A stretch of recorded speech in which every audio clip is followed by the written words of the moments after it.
দেখেন, কেউ যদি গরিবের হক মেরে খায়, আমরা 10 জন মানুষ আছি, রাষ্ট্র থেকে বা কেউ গরিবের জন্য টাকা দিয়েছে 1000 টাকা, এই 10 জনের সামনে একজন কি হলো 1000 টাকা বা 500 টাকা কি হলো মেরে খেয়ে ফেললো। এখন আমরা 9 জন আছি, 9 জনকে উল্টা তা গালি দিব না?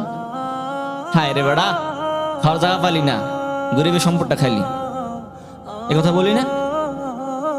তাহলে আপনি যদি জাকাত 5 লক্ষ টাকা হয়, 2 লক্ষ টাকা যদি হয়, আপনি 1 লক্ষ টাকা দিয়ে যদি বিদায় করে দেন, সমাপ্ত করে দেন, তাহলে কি আর কি 5 লক্ষ টাকা জাকাত হয়? আর 3 লক্ষ টাকা কি আপনি কি করছেন? খেয়ে ফেলছেন। কাটটা খাইছেন, কাটটা খাইছেন, গরিবের হক কি আছে আপনি আমি খেয়ে ফেলছি। আমি তো গরিবের হক মানে কি, কেউ দিলে ওটা খেয়ে ফেলে, এটা মানি না। জাকাত হয়েছে আপনারও কি 5 লক্ষ টাকা, 2 লক্ষ টাকা দিয়া মিডিয়া আইন না, সাংবাদিক আইন না, শাড়ি কাপড় দিয়া শেষ। আর 3 লক্ষ টাকা কি আপনি খেয়ে ফেলছেন, তাহলে এটা আপনি খান না, এটা কি আছেন গরিবের হক খেয়ে ফেলছে।